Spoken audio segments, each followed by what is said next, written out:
अस्सलामुअलैकुम। मैं मोहम्मद सजाद हुसैन अपने यूट्यूब चैनल एग्री वर्ल्ड पर आपको वेलकम करता हूं। जो मेरे ज़िम्मेदार भाई मेरे दोस्त मेरे चैनल को देखते हैं, तो आज हम बात करते हैं कि मुझे अक्सर कॉल आती है, मैसेज आते हैं कि हमारे जो कद्दू की बेल है उस पर जो फूल लगते हैं, कुछ ऐसे फूल होते हैं वो गिर जाते हैं, वो कद्दू नहीं बनता, और कुछ है ऐसे हैं जो कद्दू बन जाता है।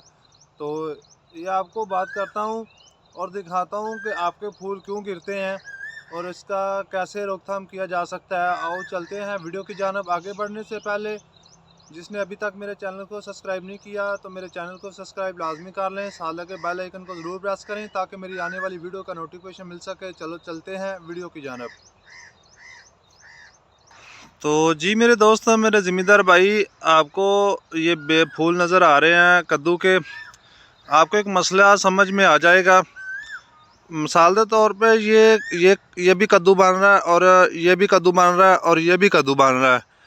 ये कद्दू किस बिना पे बनते हैं? ये जो फूल निकलते हैं ये गिरना शुरू हो जाते हैं। ये परेशानी आपको नज़र आती है, लेकिन मसला ये है कि ये फसल जो कद्दू की है ये पोलिनेशन के ज़रिए कद्दू बनता है। मिसाल के तौर पे इस पे जो फूल खिलता है ये वाला, इसके अंदर इसके पोलिनेशन होते हैं।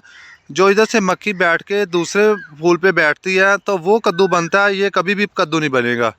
ये पोलिनेशन के लिए जैसे नर मादी का हिसाब होता है। आप मकई काश्त करते हैं, बाज़ औक़ात आपने देखा होगा कि एक लाइन जो नर पौधे की लगाई गई होती है, एक मादी की लगाई गई होती है, उससे पोलिनेशन होती है और फिर वो छली बनती है, वो आगे हाइब्रिड तैयार होते हैं।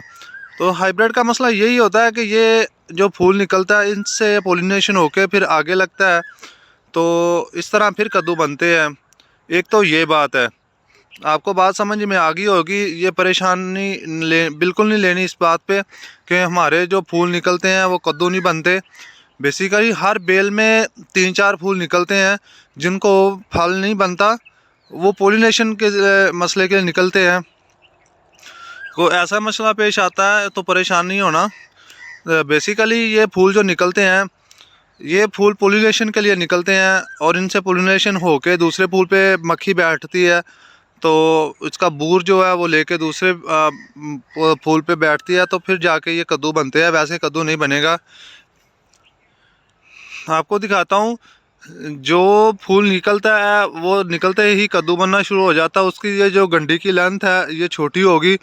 जो फूल कद्दू नहीं बनते उनकी लेंथ लंबी होगी और वो वाइट कलर का खिल जाएगा फूल।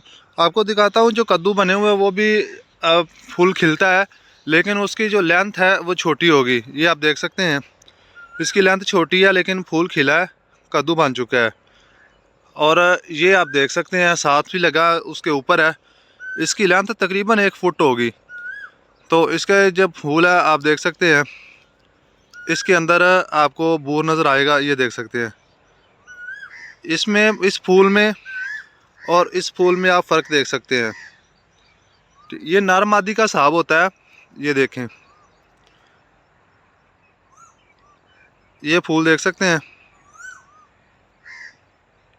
इन फूलों से बूर निकल के जो मक्खी बैठती है वो इससे पोलिनेशन करके इधर बैठती है, तो फिर ये कद्दू बनता है। तो इसकी लेंथ छोटी है, इसकी लेंथ बड़ी है। ये देख सकते हैं आप कितनी बड़ी लेंथ वाला फूल है। तो इसमें कद्दू नहीं बनेगा क्योंकि ये कद्दू बनने का लायक ही नहीं था। ये छोटी लेंथ में इधर से निकलेगा और छोटी सी लेंथ होगी और कद्दू बन जाएगा। ये मसला है। और एक और मसला पेश आता है, वो बीमारी होती है। जैसा कि मैं पहले वीडियो बना चुका हूँ, पिछली वीडियो मैंने बनाई है कि सुंडी के अटैक से, उसका लिंक डिस्क्रिप्शन में होगा, आप देख सकते हैं। तो उसमें मैंने दिखाया आपको कि सुंडी अटैक करती है फूल के आगे और वो रस चूस लेती है और इसको ख़त्म कर देती है आगे से। तो वो कद्दू जो बन के छोटा सा कद्दू नीचे गिर जाता है, वो मसला होता है। या एक बुरान की कमी होती है ज़मीन के अंदर, तो जिंक बुरान इसकी कमी आने की वजह से भी फूल गिरते हैं, लेकिन वो कद्दू बन के छोटा सा कद्दू बनता है। जैसे कि ये कद्दू बना हुआ है, इतना सा कद्दू बन के नीचे पीले कलर का हो जाता है, नीचे गिरना शुरू हो जाता है। वो मसला बीमारी का होता है। वो आप बुरान का पाउडर इस्तेमाल कर सकते हैं। जहाँ से आप खाद परचेज़ करते हैं उनको बोलें कि हमें फौजी फर्टिलाइज़र का बुरान दे दें, वो फ्लड करे पानी के अंदर खाद के साथ ही, तो वो भी आपका मसला हल हो सकता है। तो ये मसला है। अब मेरी बात समझ में आ गई होगी। इसके साथ मुझे दें इजाज़त। तो अपना ख्याल रखिएगा। अल्लाह हाफिज़।